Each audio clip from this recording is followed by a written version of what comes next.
Fairgrounds USA, countyfairgrounds.net. Welcome to today's podcast. Hello. Hi, this is Karen from County Fairgrounds. Do I have Chris Shivers on the line with me? You do. How are you? I'm fine, and I hear you're the executive director of the Texas Association of Fairs and Events, right? That is correct. Okay, do you want to tell the general public what that association is and kind of what they do? Sure. So we, facilitate or serve as the association of all the fairs and events in the state of Texas, primarily those being county fair or from county fairs all the way up to some of the larger rodeos and fairs and events in the state of Texas. I think we currently have somewhere around 300 members, and those would consist of both fairs and events as well as associate members who provide services and supplies to the different fairs and events in the state of Texas. Okay, so this association is primarily a nonprofit, right? It is a nonprofit. That is correct. In addition to the association, we also have a foundation which we raise funds and then award young people who participate in our various fairs and events with scholarships once they graduate high school. So how long has this association been around? It's funny you ask. Since 1927. So we've been around for quite some time. Yes, that's a long time. So you're a nonprofit and you have a convention once a year. And what do you do at this convention?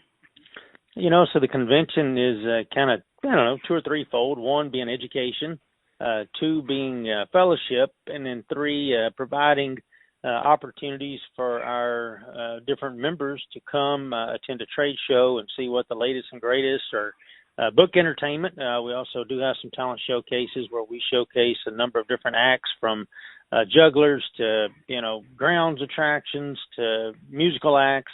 And as a result of those people participating, then they have the opportunity of many of our members to be to go and then actually book their act and put them onto their stages or onto their fairgrounds. Okay, so who's performing this year? Well, this year we have a number of different acts. We'll start on Friday night. We'll have 4 actual stage showcases, and then we'll put up 6 different videos. And then we will also have 2 stage acts on Saturday with 2 videos, and then we wrap up with Neil McCoy on Saturday night being our featured entertainment at our foundation dinner. I noticed on the website that you give awards to your association members. Is that right? Yeah, we do. We have 60 different categories, those being our marketing and communication awards. And what we do is we recognize the different fairs and events for their primary media efforts, promoting their event, whether it be through newspaper ads, magazine ads, radio spot, TV spots, even all the way down to different promotional items that they might hand out around town, from posters to pins to whatever it might be that would promote their different event. And then we also obviously recognize different people within the organization, from Hall of Fame folks who have given a lot of time and effort to the organization or to their respective event or fair, all the way down to the manager and the volunteers of the year. So we do recognize a number of different people, and obviously being a part of an organization that is something you typically see. And as you might expect, we have a number of volunteers as well as paid people who do a phenomenal job of putting these events on. Okay, so these fairs and events, they pay an association fee to belong to this association? Is that how it works? They do. Okay. They do. Okay. And I see that you have like Ray Kamek giving some awards. Different people give different awards. We do. He is the sponsor of our Marketing and Communication Awards that I mentioned briefly earlier. So we appreciate him stepping up. As most people might know from this industry, that Ray Kamek is led up by Guy Levitt, and he currently serves on our board of directors and does a really nice job of bringing a lot of knowledge to the board, but also we greatly appreciate him stepping up and sponsoring those very important awards that we are able to present to those fairs and events to do an outstanding job of promoting their events. So basically all you people are getting together to put on better fairs and events, right? That's correct. That's the goal. Right. That's a good goal these days. We all need happy. So that's it. Okay, so how many days does the convention last, and where is it?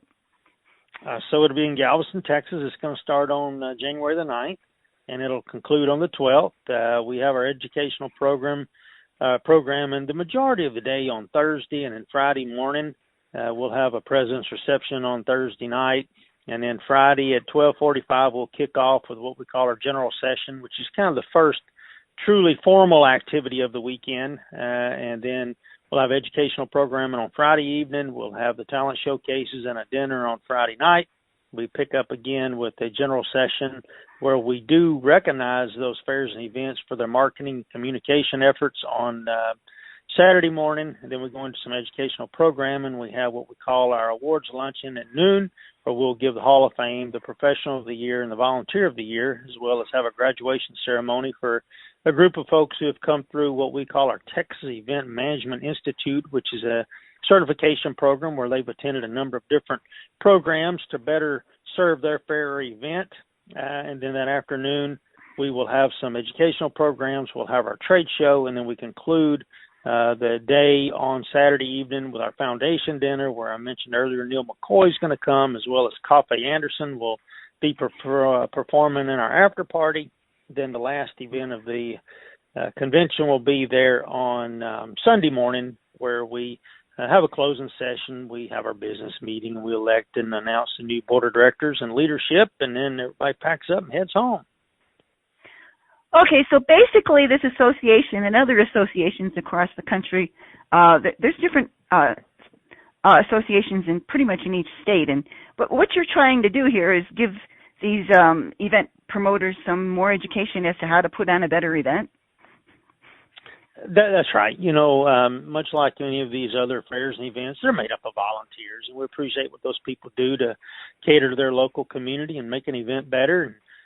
You know, we feel like that's part of our responsibility, that we host an event such as this with educational sessions, and it's anywhere from fundraising to safety, security, rodeo news, livestock, you know, hot topics, whatever it might be that we think is applicable and kind of fits the time.